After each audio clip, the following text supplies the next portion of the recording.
Jayant, well now, let's see some numericals on differentiation. यहाँ पे numerical लिखा हुआ है 4x³ minus 3x² plus 4x² minus 8। हमारा जो पहला काम होगा इस न्यूमेरिकल सॉल्व करने के लिए हम क्या करेंगे, हम लिखेंगे y is equals to 4x³ minus 3x² plus 4x to the power minus 2। ये नीचे से ऊपर जाएगा तो x to the power minus 2 आ जाएगा माइनस 8। ये होगा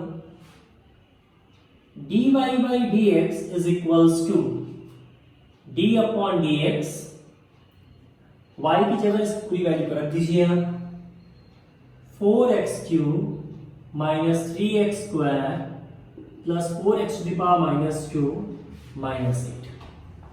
ये आना चाहिए। ब्रैकेट लगाने का मतलब ये है, ये टर्म इससे मल्टीप्लाई होगा, ये इससे मल्टीप्लाई होगा, ये इससे मल्टीप्लाई होगा और ये इससे मल्टीप्लाई होगा, ये सबसे मल्टीप्लाई होगा। ब्रैकेट लगाने का मतलब यही होता है। Am I clear?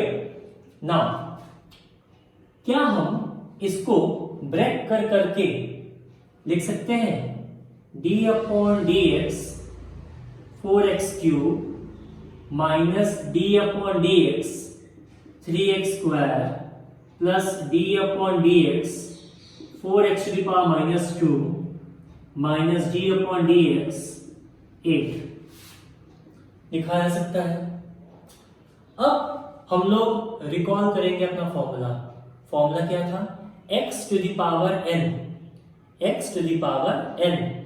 उसकी वैल्यू कितनी आती थी, differentiation of x to the power n, x to the power n minus 1। यहां पे देखिए 4 इज द कांस्टेंट फिगर, 4 कहां आएगा, बाहर आ जाएगा। 3 इज द कांस्टेंट फिगर, कहां आएगा, बाहर आएगा। वेरिएबल के साथ मल्टीप्लाई में है constant number, constant number variable के साथ मल्टीप्लाई में है, ठीक है। तो इसे हम क्या लिखेंगे, 4d upon dx x³ minus 3d upon dx x² plus 4d upon dx x to the power minus 2 d upon dx 8। x to the power n का फॉर्मूला क्या था, n x to the power n minus 1। x के power में n था, n क्या है यहाँ पे, x के पावर में 3 है, 3x to the power 3 minus 1। मतलब कि वे ऑफ राइटिंग क्या हो जाएगा, 4 ब्रैकेट में 3x to the power 3 minus 1 minus 3, यहाँ पे x के पावर में क्या है, 2 है, 2x to the power 2 minus 1। यहां पे x के पावर में क्या है, माइनस 2 प्लस 4 ब्रैकेट में minus 2x to the power minus 2 minus 1। और यहां पे 8 अकेला है, कोई वेरिएबल नहीं है उसके साथ। That means 8 is a constant figure, और कांस्टेंट का डिफरेंशिएशन क्या होता है, 0 होता है। तो यहां पे हम 0 लिख दिए। अब इस चीज को आप सॉल्व कर लीजिए। क्या आएगी वैल्यू, 4 3 ज़ा 12 x to the power 2 minus 3 2 ज़ा 6 x टू द पावर 1, 4 2 ज़ा 8 with a negative sign x to the power minus 3। This is the value of dy by dx। ये आपकी वैल्यू आई dy by dx की। This is the answer. इसी तरीके से हम लोगों को इस क्वेश्चन को भी सॉल्व करना है। तो क्वेश्चन तो बहुत इजी है, मल्टीप्लाई कर लेते हैं पहले, isn't it? y is equals to कितना आ जाएगा, 5 4 ज़ा 20, 20x³ प्लस 16x, 5 2 ज़ा 10x² प्लस 8। तो इस क्वेश्चन को सिमिलरली इस तरीके से सॉल्व कर सकते हैं। अगर आपका प्रैक्टिस हो जाए तो इस पूरे क्वेश्चन में 1 या 2 स्टेप हम लोग हटा भी सकते हैं। इस क्वेश्चन में मैं वो स्टेप आपको हटा के दिखाऊंगा, लेकिन बेसिक तरीका यही है। जब तक आपको इस तरीके पे फुल प्रैक्टिस ना हो जाए तब तक आप स्टेप जंप पे नहीं जाएंगे। ऑल्दो स्टेप जंप नहीं करना है, लेकिन कुछ स्टेप्स मैंने यहाँ पे समझाने के लिए एक्स्ट्रा लिखे हैं। जैसे कि ये वाला स्टेप जो है, this is hour extra step, ये हमारा एक एक्स्ट्रा स्टेप है। ओके, ये हमारा एक एक्स्ट्रा स्टेप है। हम इन दो स्टेप्स को कम कर सकते हैं। We can try to reduce it, हम ये कोशिश कर सकते हैं कि ये स्टेप रिड्यूस हो जाए, लेकिन अगर बिना रिड्यूस किए हमारा क्वेश्चन गलत होने के रास्ते पे चलना शुरू हो जाए तो we are not going to reduce it. अगर हमें ऐसा लगे कि नहीं हमारा क्वेश्चन गलत हो जाएगा, then we are not going to reduce it. Okay, so let's do it. So what are the thing, dy by dx is equals to d upon dx 20x cube, just rearrange it, plus 16x plus 8. So we must write, now again we have to make it single, we have to expand it.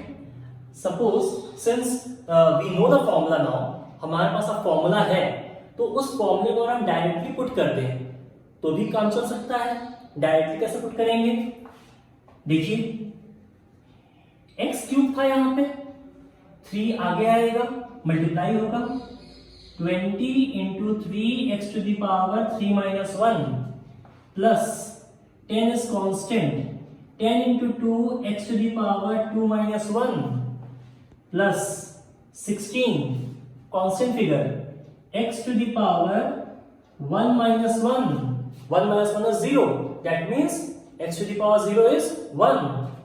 This is a constant figure, the differentiation of constant figure is 0. So the final value is 60x square plus 20x plus 16. This is the value of dy by dx. This is the value of dy by dx. Okay,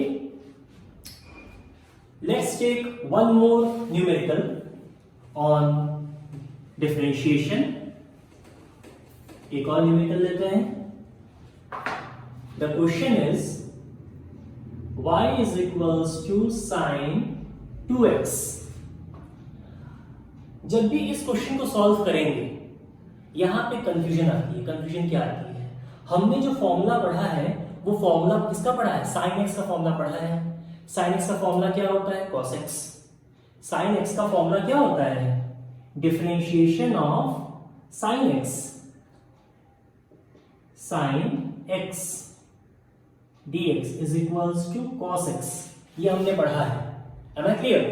इसे थोड़ा सा और clear लिखते हैं, इसे थोड़ा सा और क्लियर लिख देते हैं यहां पे। since we studied d upon dx of sin x is cos x. Now if you pay attention, यहां पे कितने टर्म्स हैं, 1।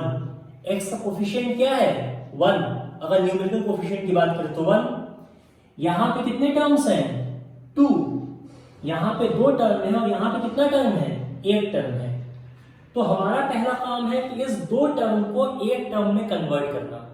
हमारा जो बेसिक जो रिक्वायरमेंट है वो क्या है, इन 2 टर्म्स को 1 टर्म में कन्वर्ट करना। हम क्या करेंगे, हम लोग यहां पे एक लाइन खींच लेंगे, लिखेंगे 2x is equals to p, कोई भी एक वेरिएबल आप मान सकते हैं, any variable you may consider. Differentiating both the sides, differentiating both the sides, 2 is constant multiplied with a variable, x का डिफरेंशिएशन dx, p का डिफरेंशिएशन dp। इसे यहीं पे रख दीजिए, just keep it, okay?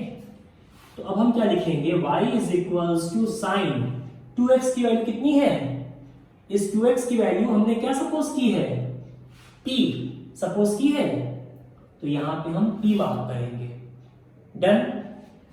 अब क्या करेंगे, y का डिफरेंशिएशन dy, y का डिफरेंशिएशन dy, sin p का differentiation, p is the variable, यहां पे x वेरिएबल था इसलिए cos x आया, यहां पे x वेरिएबल था इसलिए dx है, यहां पे p वेरिएबल होगा तो क्या हो जाएगा, dp। वेरिएबल जो होगा उसी के टर्म्स में दूसरी वैल्यू आती है, वेरिएबल के टर्म्स में ही दूसरी वैल्यूज आती हैं। तो यहाँ पे साइन p है, x नहीं है, तो यहाँ पे क्या लिखेंगे cos p dp, cos p dp। जो वेरिएबल होता है उसका एक इनफाइनाइटली स्मॉल टर्म, मैंने आपको d के बारे में क्या बताया था, d is a continuous term, it is the infinitely small term. Always remember dp, कहीं पे भी अगर d लगा हुआ है उसके साथ एक वेरिएबल लगा हुआ है, दैट मीन्स उस वेरिएबल का इनफाइनाइटली स्मॉल टर्म लिया जा रहा है। फिर से हम कह रहे हैं कहीं पे d लगा हुआ है उसके साथ एक वेरिएबल है उसके साथ d लगा हुआ है, दैट मीन्स इस वेरिएबल का इनफाइनाइटली स्मॉल टर्म लिया गया है। ओके, सो नाउ dp की वैल्यू, इस dp की वैल्यू यहां पे कितनी आई है 2dx, पुट कर दीजिए cos p dot 2dx dy, ये क्रॉस मल्टीप्लाई करके यहां पे आएगा, dy by dx is equals to cos p dot 2, this 2 is a constant figure, तो ये 2 हम यहां ले आएंगे, तो हमारी वैल्यू आ गई 2 cos p की वैल्यू कितनी है 2x, p की वैल्यू कितनी है 2x, पुट कर दिया यहां पे 2x, तो वैल्यू आ गई हमारी dy by dx is equals to 2 cos 2x, dy by dx कितना आ गया 2 cos 2x। है ना क्लियर?